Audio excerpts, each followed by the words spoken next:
We don't usually pay for air and tap water because it is in such high abundance, selling it would be pointless. So then, logically speaking, if resources and technologies applicable to creating everything in our societies, such as houses, cities, and transportation, were in high enough abundance, there would be no reason to sell anything. Likewise, if automation and machinery was so technologically advanced as to relieve human beings of labor, there would be no reason to have a job. And with these social aspects taken care of, there would be no reason to have money at all. So the ultimate question remains: do we on Earth have enough resources and technological understanding to create a society of such abundance that everything we have now could be available without a price tag and without the need for submission through employment? Yes, we do. We have the resources and technology to enable this at a minimum, along with the ability to raise the standard of living so high that people in the future will look back at our civilization now and gawk at how primitive and immature our society was. What the Venus Project proposes is an entirely different system that's updated to present-day knowledge. We've never given scientists the problem of how do you design a society which would eliminate boring and monotonous jobs, that would eliminate accidents in transportation, that would enable people to have a high standard of living, that would eliminate poisons in our food, that would give us other sources of energy that are clean and efficient. We can do that out there.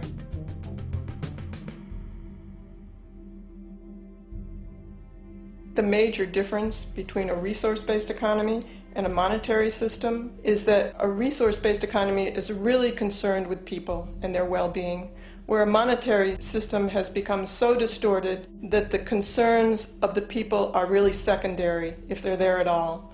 The products that are turned out are for how much money you can get. If there is a problem in society and you can't earn money from solving that problem, then it won't be done.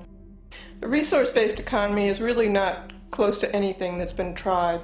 And with all our technology today, we can create abundance. It could be used to improve everyone's lifestyle. Abundance all over the world if we use our technology wisely and maintain the environment. It's a very different system, and it's very hard to talk about because the public is not that well enough informed as to the state of technology.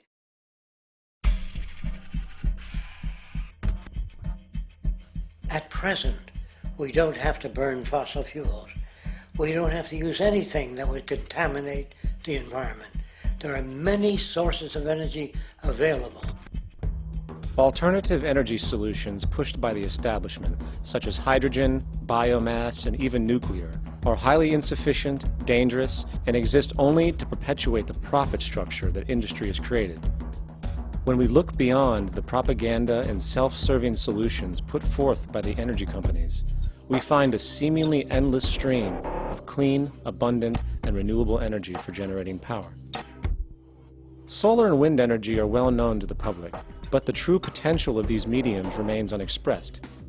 Solar energy, derived from the sun, has such abundance that 1 hour of light at high noon contains more energy than what the entire world consumes in a year. If we could capture 1/100% of this energy, the world would never have to use oil, gas, or anything else. The question then is not availability, but the technology to harness it. And there are many advanced mediums today which could accomplish just that, if they were not hindered by the need to compete for market share with the established energy power structures. Then there's wind energy. Wind energy has long been denounced as weak, and due to being location-driven, impractical. This is simply not true. The U.S. Department of Energy admitted in 2007 that if wind was fully harvested in just 3 of America's 50 states, it could power the entire nation. And then there are the rather unknown mediums of tidal and wave power. Tidal power is derived from tidal shifts in the ocean. Installing turbines which capture this movement generates energy. In the United Kingdom, 42 sites are currently noted as available. forecasting that 34% of all the UK's energy could come from tidal power alone. Wave power, which extracts energy from the surface motions of the ocean, is estimated to have a global potential of up to 80,000 terawatt-hours a year. This means 50% of the entire planet's energy usage could be produced from this medium alone. Now, it is important to point out that tidal, wave, solar, and wind power requires virtually no preliminary energy to harness, unlike coal, oil, gas, biomass, hydrogen, and all the others. In combination, these four mediums alone, if efficiently harnessed through technology, could power the world forever. That being said, there happens to be another form of clean, renewable energy which trumps them all: geothermal power. Geothermal energy utilizes what is called heat mining, which, through a simple process using water, is able to generate massive amounts of clean energy. In 2006, an MIT report on geothermal energy found that 13,000 zettajoules of power are currently available in the Earth, with the possibility of 2,000 zettajoules being easily tappable with improved technology. The total energy consumption of all the countries on the planet is about half of a zettajoule a year. This means about 4,000 years of planetary power could be harnessed in this medium alone. And when we understand that the Earth's heat generation is constantly renewed, this energy is really limitless and could be used forever. These energy sources are only a few of the clean, renewable mediums available, and as time goes on, we will find more. The grand realization is that we have total energy abundance without the need for pollution, traditional conservation, or, in fact, a price tag. And what about transportation? The prevailing means of transportation in our societies is by automobile and aircraft, both of which predominantly need fossil fuels to run.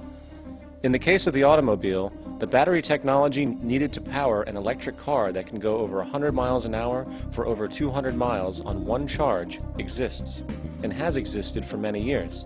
However, due to battery patents controlled by the oil industry, which limits their availability to maintain market share, coupled with political pressure from the energy industry, the accessibility and affordability of this technology is limited. There is absolutely no reason other than pure, corrupt profit interest that every single vehicle in the world cannot be electric and utterly clean, with zero need for gasoline. As far as airplanes, it is time we realize that this means of travel is inefficient, cumbersome, slow, and causes far too much pollution. This is a maglev train. It uses magnets for propulsion. It is fully suspended by a magnetic field and requires less than 2% of the energy used for plane travel. The train has no wheels, so nothing can wear out. The current maximum speed of versions of this technology, as used in Japan, is 361 miles per hour. However, this version of the technology is very dated. An organization called ET3, which has connections with the Venus Project, has established a tube-based maglev that can travel up to 4,000 miles per hour in a motionless, frictionless tube, which can go over land or underwater. Imagine going from LA to New York for an extended lunch break, or from Washington, D.C. to Beijing, China in 2 hours.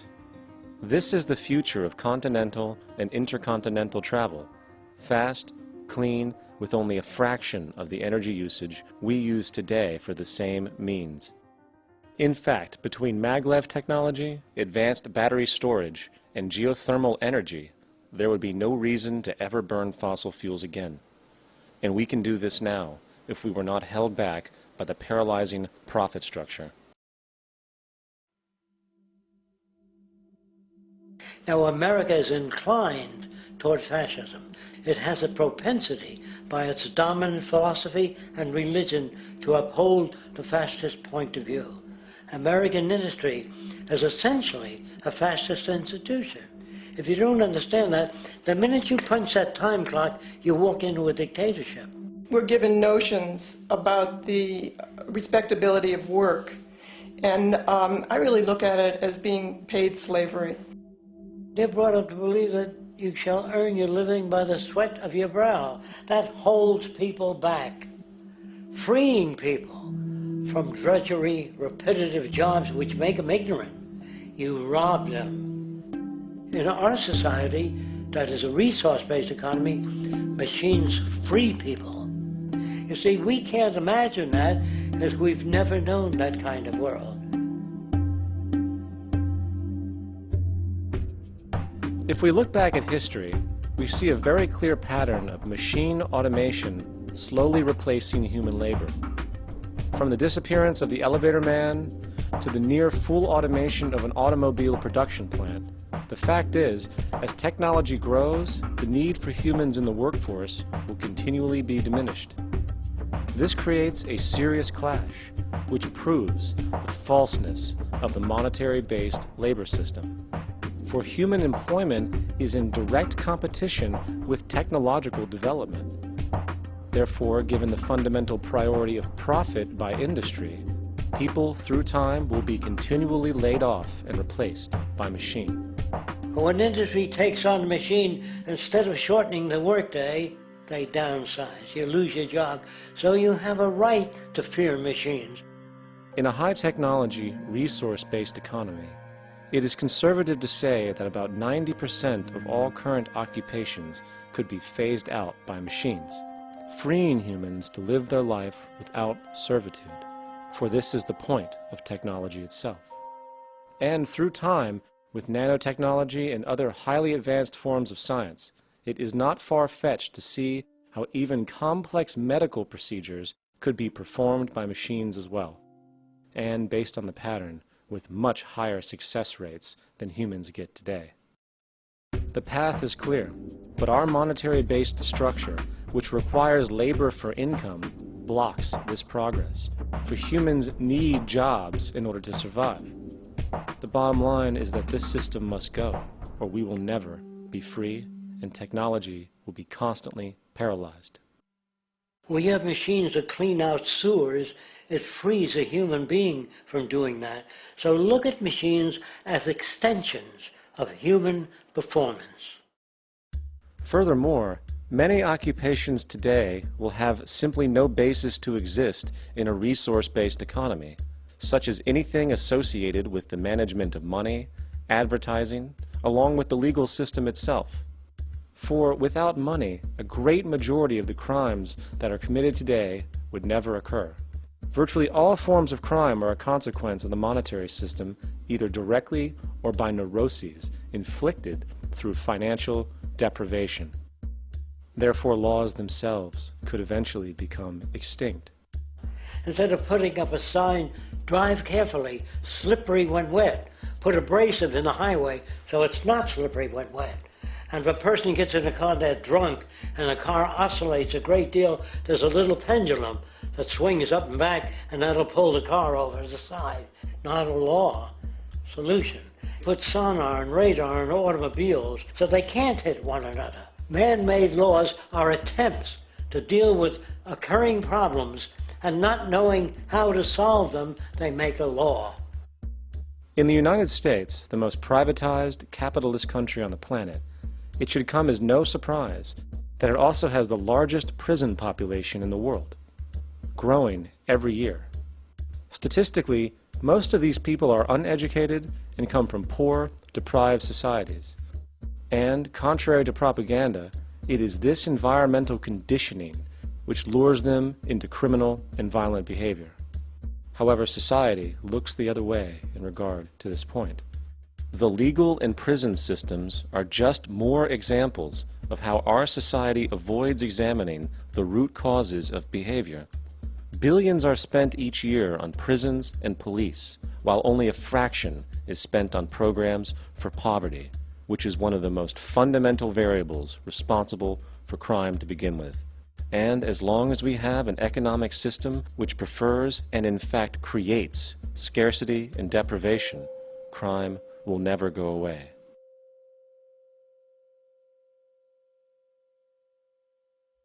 If people have access to the necessities of life without servitude, debt, barter, trade, they behave very differently. You want all these things available without a price tag. Now then, you got to have a price